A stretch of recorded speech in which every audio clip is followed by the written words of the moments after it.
Bonjour à toutes et tous. Juste quelques mots pour vous présenter en mon nom et au nom du conseil municipal des vœux les plus sincères pour cette nouvelle année. Cette année 2022 s'ouvre encore dans l'incertitude. Mais je veux être optimiste. Un optimisme de raison basé sur nos capacités collectives d'adaptation et de rebond. Un optimisme de raison porté par la volonté de faire et de poursuivre le travail pour Aiguefonde. De nombreux chantiers vont démarrer, issus du budget 2021, des aménagements routiers à Calmont, sur la partie haute du chemin des Vignes. Un bloc sanitaire va être créé auprès de la Garrigue. Et les travaux de réaménagement de la crèche se terminent. En 2022, nous poursuivrons dans cette perspective d'amélioration de nos infrastructures, tout en maintenant notre soutien fort à nos écoles et au monde associatif.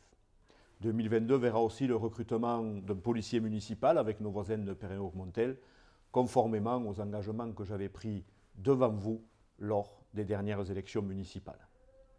2022 débute encore perturbé par cette crise sanitaire mondiale.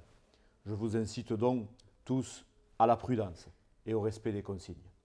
Notre mobilisation municipale dans cette crise n'a jamais failli. Avec nos moyens, à notre place et avec l'aide d'autres collectivités, nous avons agi pour vous. Nous sommes d'ailleurs toujours partenaires du centre de vaccination de Mazamet en mettant à disposition du personnel, par exemple. Et puis, face à certaines inerties, nous allons poursuivre notre action. Et nous fournissons déjà depuis plusieurs jours à tous les enseignants des écoles et au personnel qui travaille auprès des enfants des masques FFP2 que le protocole sanitaire exige, mais qui n'étaient toujours pas fournis.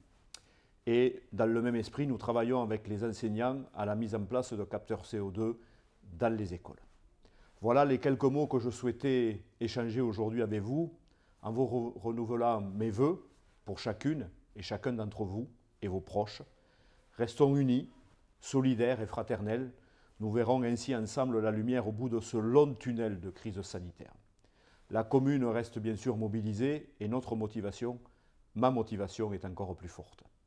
Je conclus par cette belle phrase de René Char. Il faut souffler sur quelques lueurs pour faire de la bonne lumière. Bonne année 2022 à tous.